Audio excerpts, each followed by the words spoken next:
कक्षा 2 विषय हिंदी पाठ 4 शब्द और वाक्य।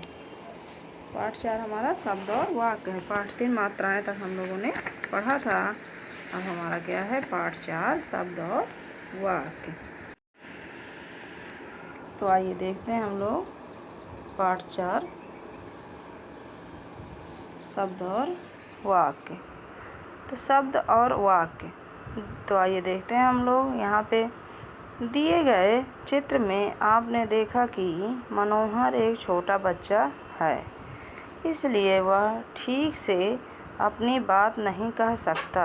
जैसे जैसे हम बड़े होते हैं, शब्द बोलना सीख जाते हैं। अगर हमें पानी चाहिए तो पा धन नी बरा का पूरा शब्द बोलेंगे।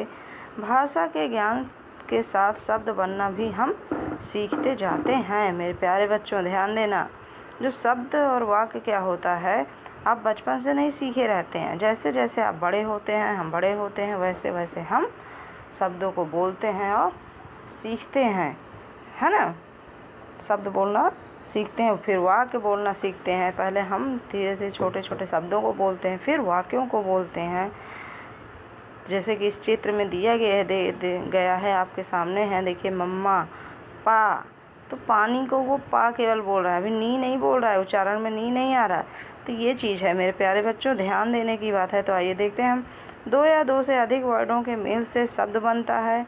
शब्द हमारा किन के मेल से बनता है? तो शब्द हमारा दो या दो वर्डों के अधिक मेल से बनता है। तो शब्द है हमारे वो दो या दो से अधिक वर्डों के मेल से बनते हैं।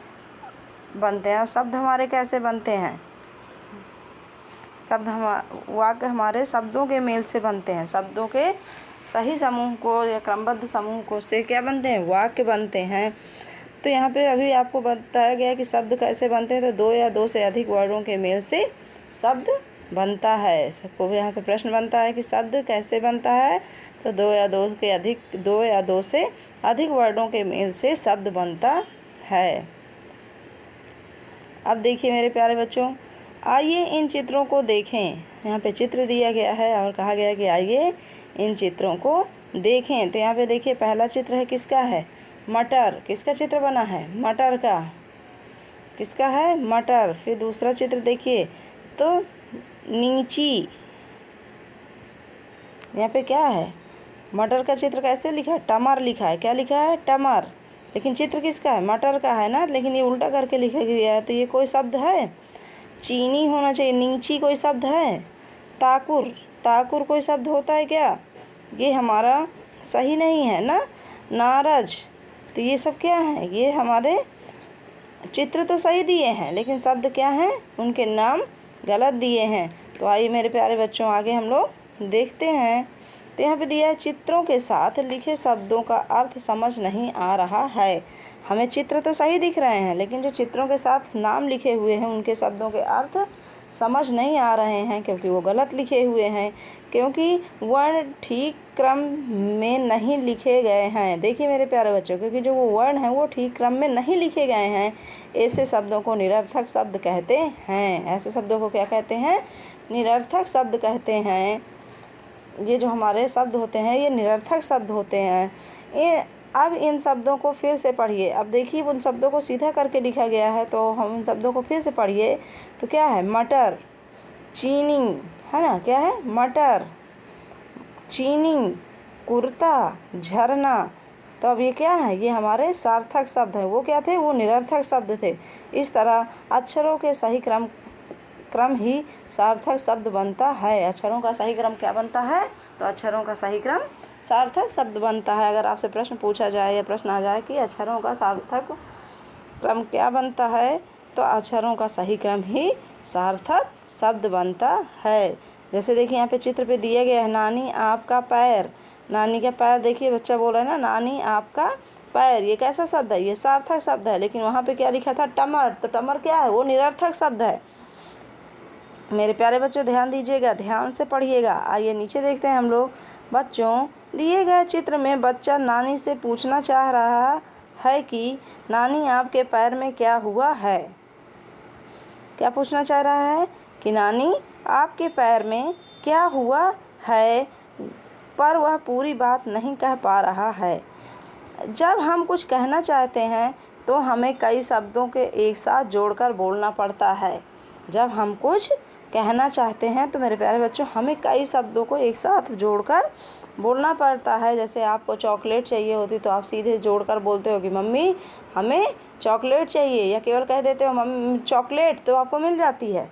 हमें अपने पूरे शब्दों को बोलना पड़ता है, तो उन शब्दों को जोड़कर ही तो हम बोलते हैं ना, कि ऐसे बोल देते हैं। तो वो बच्चा क्या कहना चाहता है, नानी आपके पैर में क्या हुआ है। अब वह पूरी बात नहीं कह पा रहा है। जब हम कुछ कहना चाहते हैं तो हमें कई शब्दों को एक साथ जोड़कर बोलना पड़ता है। दो या दो से ज़्यादा शब्दों के मेल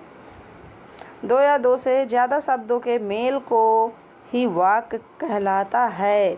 दो या दो से ज़्यादा शब्दों का मेल क्या कहलाता है, वाक्य कहलाता है।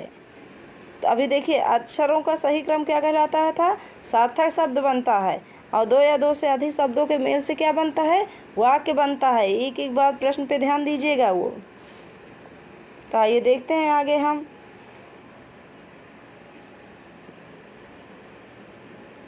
अब देखिए आपका आगे है कि दिशा कर है लिया काम तुमने। दिशा नाम की बच्ची से अध्यापिका पूछ रही कि दिशा कर है लिया काम तुमने, तो ये क्या है, ये सार्थक है।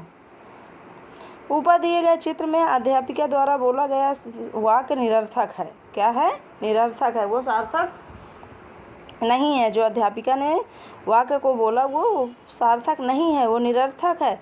परंतु अगर इसे इस तरह बोला जाए कि दिशा तुमने अपना काम कर लिया, तो यह सार्थक वाक्य कहलाएगा। तो ये कैसा वाक्य कहलाएगा, ये सार्थक वाक्य कहलाएगा। सही शब्दों का सही क्रम व मेल सार्थक वाक्य बनता है। शब्दों का सही क्रम या मेल क्या बनता है, सार्थक वाक्य बनता है। शब्दों का जो सही क्रम होता है वो क्या बनता है, वो सार्थक वाक्य बनता है। वर्णों के सही मेल से सार्थक शब्द बनते हैं। वर्णों के सही मेल से कौन से शब्द बनते हैं, तो वर्णों के सही मेल से सार्थक शब्द बनते हैं। शब्दों का सही क्रम व मेल वाक्य को सार्थक बनाता है। शब्दों का सही क्रम व मेल क्या बनाता है, वाक्यों को सार्थक बनाता है। क्या बनाता है, सार्थक बनाता है। तो आइए देखते हैं आगे, हम लोग देखते हैं। अब हमारा क्या है, मौखिक है। देखिए यहाँ पे अभ्यासकार में दिया है मौखिक। सार्थक शब्द और निरर्थक शब्दों में एक एक उदाहरण बताइए। इसको आपको PDF में भेजा जाएगा, इसको आप लोग बहुत अच्छे से करिएगा। आप देखिए दूसरे नंबर पे आपका यहाँ पे दिया है लिखित, जो यहाँ पे दिया है चित्र देखकर सही शब्द पर गोला बनाइए। चित्र देखकर सही शब्द पर गोला बनाइए। तो यहाँ पे सुराही शब्द सही है, सुराही शब्द में आपको गोला बनाना है। ख नंबर में पंखा शब्द सही है, तो पंखा में आपको गोला बनाना है। ग नंबर में आपको डबल रोटी शब्द सही है, इसमें आपको क्या करना है, गोला बनाना है। और 4 नंबर में है आपका डलिया का चित्र बना हुआ है, तो डलिया शब्द में आपको गोला बनाना है। अब आपका है अंगा नंबर में आपका बर्तन सही है, बर्तन शब्द में आपको क्या करना है, गोला बनाना है। तो अब आइए आगे देखते हैं। यहाँ पे दिया है सेकंड नंबर में खंड आ को खंड बा से बा का सही मिलान करके वाक्य पूरा कीजिए। खंड आ और खंड बा का सही मिलान करके वाक्य पूरा कीजिए। अब देखिए खंड आ खंड बा। अब खंड आ में का नंबर में क्या दिया है, सही समय पर। तो क्या होती है, गाड़ी छूट गई, सही समय पर गाड़ी छूट गई। अब आपको गाड़ी छूट गई में मिलाना है। गंगा बहुत, तो मैली हो गई है, मैली से आपको मिलाना है। श्रीकांत चेन्नई गया, चेन्नई में मिलाइए। अपने शहर को साफ रखना चाहिए, अपने शहर को क्या रखना चाहिए, तो अपने शहर को साफ रखना चाहिए। जल को बचाना ज़रूरी है, जल को क्या करना ज़रूरी है, जल को बचाना ज़रूरी है। तो इसको आपको खंड आ से खंड बा को मिलाना है। मेरे प्यारे बच्चों ध्यान देना। अब आपकी नेक्स्ट हेडिंग है शब्दों को सही क्रम में रखिए और सार्थक वाक्य लिखिए। अब यहाँ पे है आज धूप तेज। क्या शब्द है आज धूप तेज। इसका सार्थक शब्द बनेगा आज धूप तेज है, आज धूप तेज है। अब ख नंबर है धो रही कपड़े धोबिन, तो इसका सही वाक्य क्या बनेगा? धोबिन कपड़े धो रही है। फिर ग नंबर में बैठी कोयल पर पेड़ आम के, अब इसका सही वाक्य क्या बनेगा? कोयल आम के पेड़ पर बैठी है। सुरैया है गा रही, तो सुरैया गा रही है, तो ये क्या है? ये आपका सही वाक्य है, सही सेंटेंस है। तो अब आप देखिए मेरे लोगों को समझ में आ गया होगा, सब लोग बहुत अच्छे से करिएगा मेरे प्यारे बच्चों। आशा करती हूँ कि आप लोग वीडियो को बार बार सुनेंगे, आप जिनके पास किताबें हैं वो किताबों में देखकर पढ़ेंगे, दिए गए अभ्यास कार्यों को आप लोग अपनी कॉपी में लिखेंगे और याद करेंगे। तो मेरे प्यारे बच्चों, आज तक के लिए इतना ही, मिलते हैं हम नेक्स्ट वीडियो में। धन्यवाद।